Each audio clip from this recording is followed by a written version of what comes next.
Olá, eu sou Jorge César de Assis e quero traçar algumas considerações sobre o conflito de competência 207-210 de Minas Gerais, em que me parece, com a devida vênia, ter havido um equívoco de julgamento pelo Superior Tribunal de Justiça. Os fatos são os seguintes: um sargento da Polícia Militar de Minas Gerais, em coautoria com o civil, praticaram furto qualificado, né? De dentro do interior do aquartelamento da Polícia Militar, tendo sido subtraído material de propriedade do patrimônio da Polícia Militar, consistente em fuzil, pistolas 9mm, carabinas, rádios HTs e muita munição e granadas explosivas. Ora, esse processo correu tanto a investigação correu tanto pela Polícia Civil como pela Polícia Militar, né? Decorrendo daí o conflito negativo de competência, né?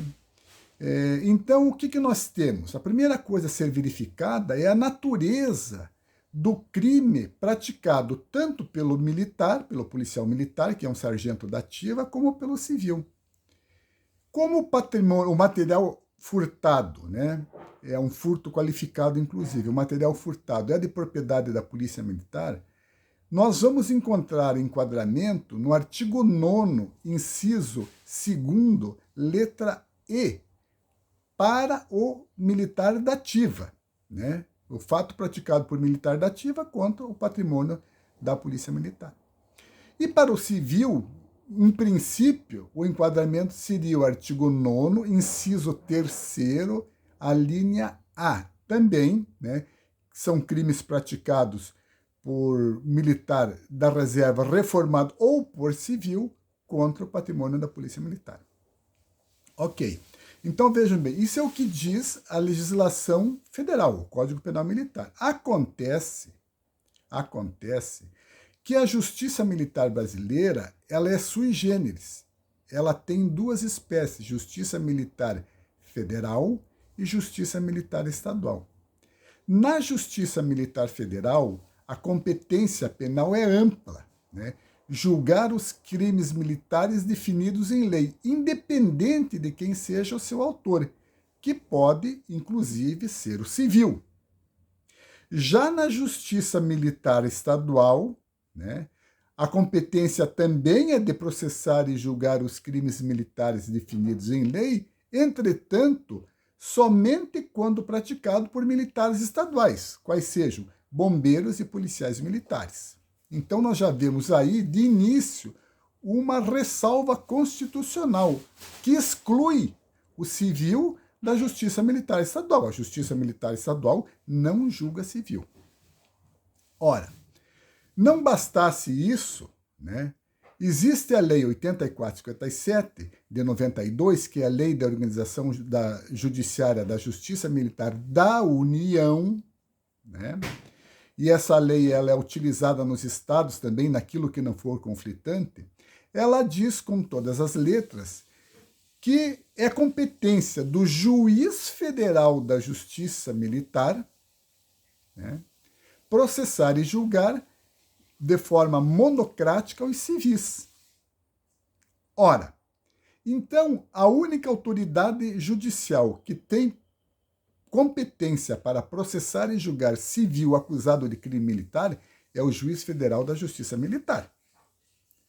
O juiz federal, o juiz de direito do juízo militar estadual não tem essa competência. E digo mais, na Constituição Federal, no artigo 125, parágrafos 3º e 4º, nós vamos encontrar que o civil na Justiça Militar do Estado é tratado como vítima, né? Então existe uma ressalva dos crimes dolosos contra a vida praticados por militares estaduais quando a vítima for civil, que segue para o tribunal do júri. E existe também a determinação no parágrafo 5º do artigo 125, que é competência do magistrado togado julgar de forma singular ou monocrática os crimes praticados contra os civis, ou seja, na Justiça Militar do Estado, o civil é vítima, e na Justiça Militar da União, o civil é autor do crime militar. Bom, agora vejam bem.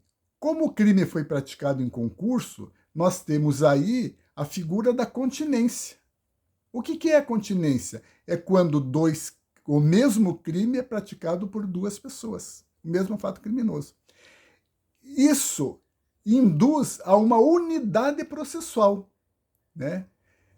Existe a determinação de unificação do processo, unidade do processo, salvo, e isso o Código do Processo Penal Militar é bem claro, salvo quando houver a concorrência entre a justiça militar, a justiça especializada e a justiça comum, que no caso seria a justiça militar. Ou seja, nesse caso, não vai haver unidade, vai separar o que é da justiça militar é da justiça militar, o que é da justiça comum é da justiça comum. Então, com todas as vênias, ouso dizer que a decisão do Superior Tribunal de Justiça, no sentido de que é competente para julgar esses fatos, o juízo da Justiça Militar Estadual de Minas Gerais laborou em equívoco.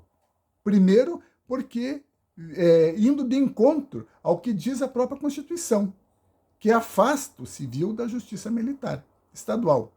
E, em segundo lugar, da mesma forma, porque atribui ao juiz da Justiça Militar Estadual, ao magistrado togado, uma competência que é própria do magistrado togado federal, em situação diversa, inclusive. Um julga o civil como autor de crime e outro julga os processos em que os civis forem vítimas. Então, desta forma, existe aí uma violação também ao princípio do juiz natural.